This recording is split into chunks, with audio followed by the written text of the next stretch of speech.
When Tom's hand had been cut off because of an accident at work, he felt he had lost more than just his job. He felt he had lost a part of himself, said a close friend.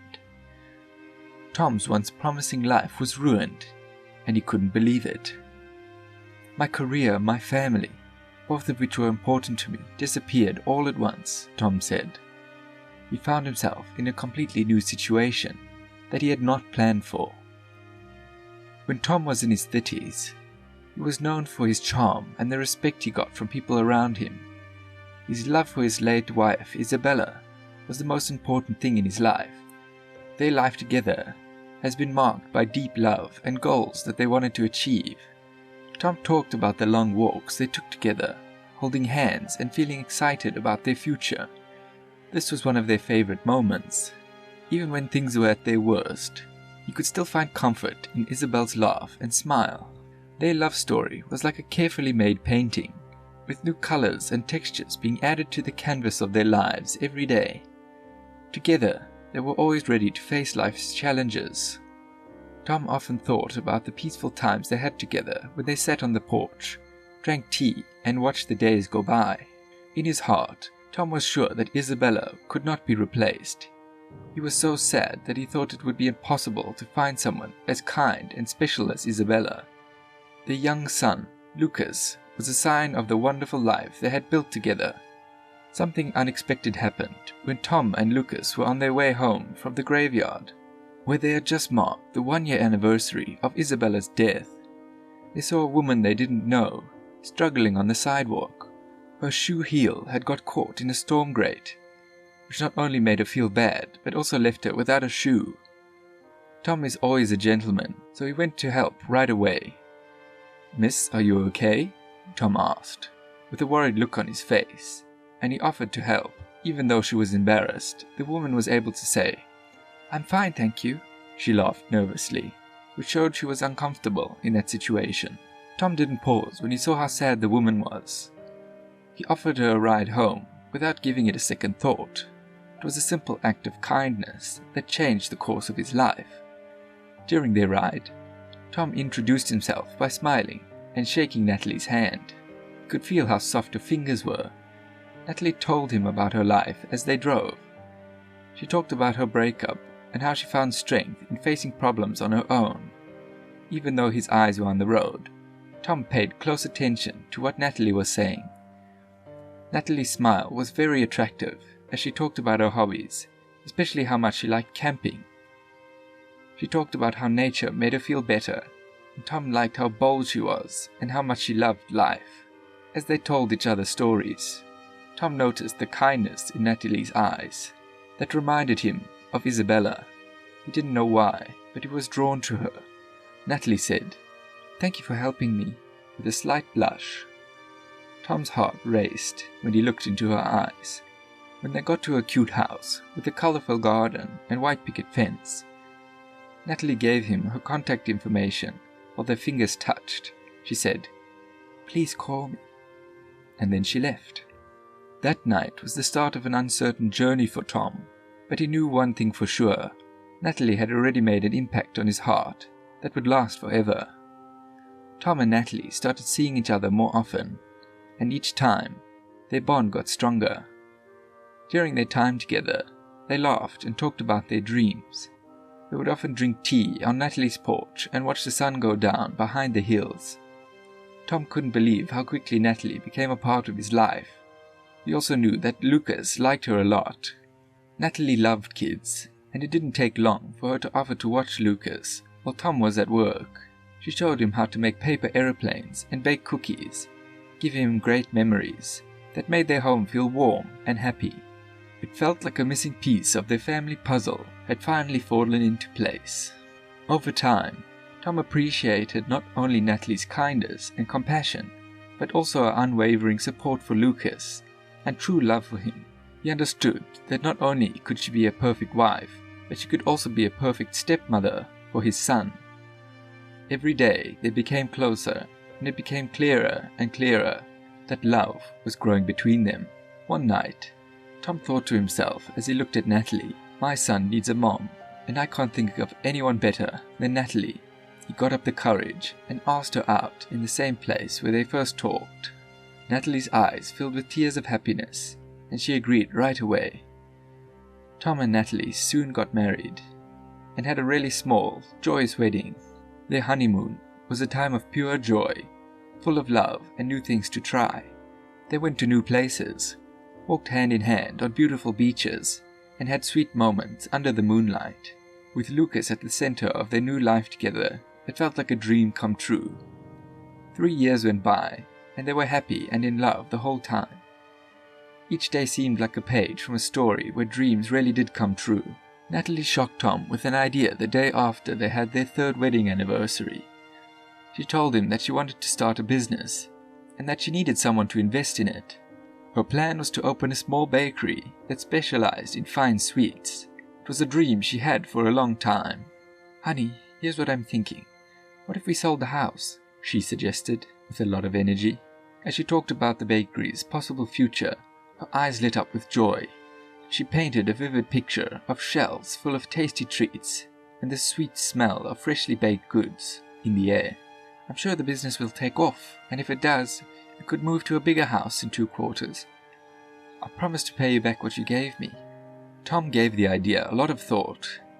Even though he trusted Natalie completely and admired how determined she was, the idea of selling their house seemed like a big step. Their home was special to him because it was where he lived with Isabella, plus it gave Lucas a sense of stability, which was important because he grew very attached to their usual surroundings. Tom asked, "What exactly is this business idea?" because he wanted to know more before making such a big choice. He wanted to know more about the dream that Natalie was so excited about. As she talked about her plans for the bakery, Natalie's face lit up with excitement. She talked about the handmade pastries, the treasured recipes that had been passed down from generation to generation, and her promise to only use the best materials. Every word she spoke showed how passionate she was, and Tom couldn't get enough of her enthusiasm. Tom finally agreed with Natalie's dream after talking about it with her for hours. He believed her when he saw how determined she was, and how much she believed in the business. He said with a smile on his face, "You know what? Let's give it a try." We are, after all, a team. With their minds made up, they sold their home and put the money into Natalie's bread business. When she and Lucas moved to a smaller house outside of town, they were excited and saw a bright future ahead. As they faced the difficulties ahead, they were filled with a sense of adventure and the hope of a new start. They had no idea that fate was building up storm clouds on the horizon, threatening the peaceful life they had built. The journey was about to take unexpected turns that would put their love and loyalty to the test like never before. Tom would later say his life seemed perfect, until the day his right hand was gone because of a bad accident, and the only choice was to cut it off. The future, which had seemed so bright, was now unclear and full of surprises. Tom was no longer able to live a normal life and work, which made him feel useless and frustrated. Natalie took on all the duty, which put a strain on their relationship that neither of them could have seen coming. In the first 3 months after the accident, when Natalie was getting used to her new job of taking care of Tom and Lucas, she had a lot to do. Taking care of their son, cooking, cleaning, and trying to make money became her daily habit, but the pressure was getting worse, and her anger was clear. On a certain day, while Tom was sitting on the couch and adjusting his prosthetic hand, Natalie couldn't hold back her rising anger any longer. She paced back and forth, and her voice had a little bit of anger in it. "I'm juggling everything here," she said, and it was clear that she was frustrated. "Cooking, cleaning, and caring for your sometimes hard-to-please child. I'm also the one who brings the money. Am I in charge of this family, or are you?" Just 2 days later, Tom and Lucas came home from church holding hands. To their shock, they saw a heartbreaking scene. Their things were all over the yard, their bags were all over the lawn, and the house was locked. Natalie stood by the door, with a cold, unmoving look on her face. "I rented out my home. You and your son need to get your things together and leave," she said in a cold tone. Tom's desperation was clear. "Where can we go, Natalie? I can't get anywhere. I sold my house for you," he begged. His voice was shaking. Natalie's answer was as cold as ice. "Don't bother me. Makes up for all the trouble I went through to help you and your son for 3 months. Put the house and me out of your mind. I'm in a new relationship, and I want to be happy. Say goodbye and don't come back. Divorce papers will be on their way." Tom felt like he had lost everything as he led his confused son away from the life they had known. With tears running down his face, he cried out, "Lord, where do we even go? No one or anywhere to turn to for help." He walked to the nearby metro station to get out of the rain, which had started to fall. Tom put Lucas in an old blanket and cried as raindrops fell on his face. People walking paused and looked at the sad duo, thinking what had happened to them, but no one dared to ask. Suddenly, an older woman called Dolores came up to see what was going on. "Young man, what happened?" she asked, her voice full of worry. "What makes you cry? I work behind the counter, and I've been keeping an eye on you for a long time. You seem upset. Is everything okay?" Tom told her what was going on, and her kindness made him feel sad. "I wasn't to blame. After the accident, I was no longer able to work. I think I'm a loser. I don't know how I'll raise my son," he said with tears in his eyes. Dolores gently wiped away his tears and said words of comfort that gave him a spark of drive. "Son, true talent doesn't depend on one's hands or legs to be successful, to get ahead in life. All you need is drive and a desire to do well. You have a whole future in front of you. So don't give up just because you had a lot to do. How can you just give up? Get back up and fight. I'm here to help." Dolores introduced Tom to her son Michael, who happened to be running a successful furniture business in a nearby town. Michael made Tom an offer. When he found out how good he was at carpentry, he said, "Why don't you work as a manager at my company?" This offer came to Tom just when he needed it the most. It was like a lifesaver. With gratitude, Tom said he would take the chance. Tom and Lucas moved into the company's staff housing. It was a small but nice place where they could start over. Tom threw himself into his work because he was determined to do it. His desire to rebuild his life and provide for his son shone brightly. It took Tom 2 years to get back on his feet, and he worked hard the whole time. His carpentry skills, which he had honed over time, were now better than ever. Because of this, the furniture company he ran thrived, and Tom's level of wealth grew beyond his wildest dreams. Even with his disability, now that they are rich, Tom and Lucas moved into a large new mansion. This grand house stood as a symbol for the life they had built together, far from the shadows of their past. Tom and Lucas moved on, making their time with Natalie a distant memory. They welcomed the newfound peace and happiness that had come into their lives. One sunny morning, a letter from Natalie showed up on their doorstep. She wrote an apology and words of remorse for what she had done. In her letter, she talked about the harsh life lessons she had learned and how much she regretted the choices she had made. Tom felt a lot of different things as he read the letter. He couldn't deny that he still cared about Natalie, but he knew that the wounds were too deep for them to heal completely. He decided to send a short message, in which he thanked her for the apology and said that they had moved on.